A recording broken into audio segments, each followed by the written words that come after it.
नमो नमः बच्चों, संस्कृत क्लास में एक बार पुनः सभी बच्चों का बहुत बहुत स्वागत है। आइए अब हम कंटिन्यू सिलेबस की ओर बढ़ते हुए आज हम संस्कृत में क्लास 6 में चैप्टर नंबर 16 जिसे संस्कृत में षोडशः पाठः कहते हैं।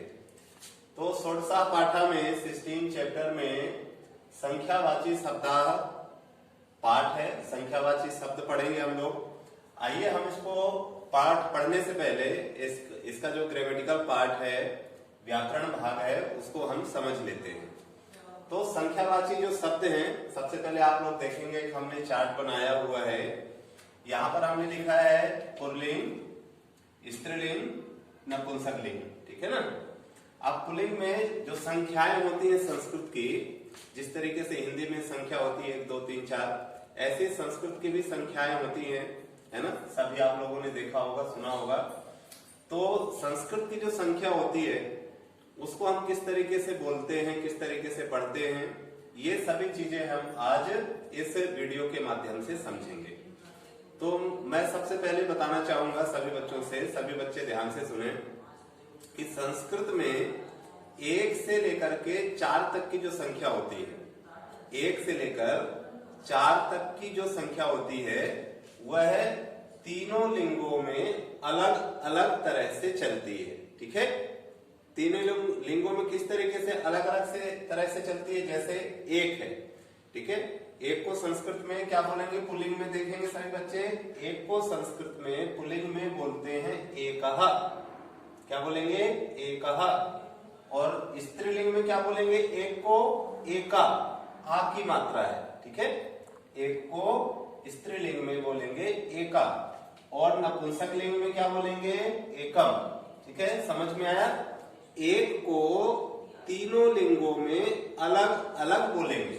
पुल्लिंग में बोलते हैं एकः, स्त्रीलिंग में बोलेंगे एका, और नपुंसकलिंग में बोलेंगे एकम। अब मैं इसको उदाहरण के माध्यम से समझाता हूं तो और क्लियर हो जाएगा।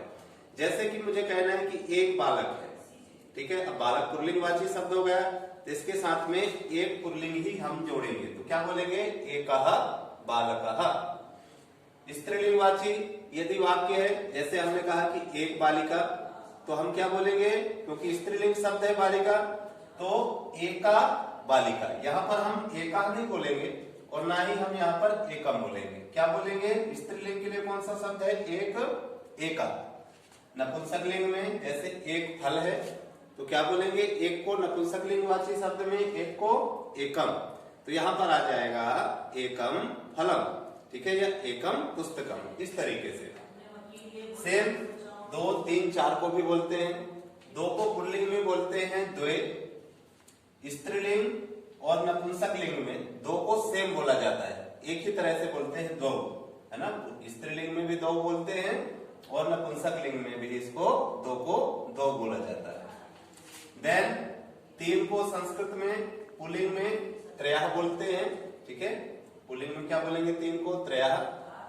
स्त्रीलिंग में 3 को बोलते हैं तिस्रः, और नपुंसकलिंग में 3 को क्या बोलेंगे, त्रीणि, ठीक है।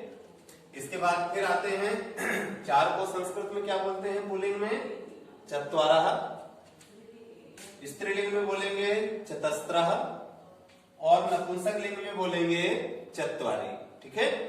तो इस तरह से 1 से लेकर के जो 4 तक की संख्या है वह तीनों लिंगों में अलग अलग रूप में चलती है। इसके बाद फिर 5 से लेकर के 100 तक की संख्या के लिए सिर्फ एक ही शब्द है। जैसे 5 को संस्कृत में सिर्फ बोला जाता है पंच, 6 को बोला जाता है षड, 7 को बोला जाता है सप्त, 8 को बोलते हैं अष्ट, 9 को बोलते हैं नव, और 10 को बोलते हैं 10। इसके बाद फिर सिर्फ 5 के बाद में एक शब्द के लिए एक ही संस्कृत में शब्द है, उसमें फिर तीनों लिंगों में शब्द नहीं है। 1 से लेकर के 4 तक की जो संख्या है ये सिर्फ, है ना, यहाँ तक की संख्या को हम तीनों लिंगों में अलग अलग तरह से बोलेंगे।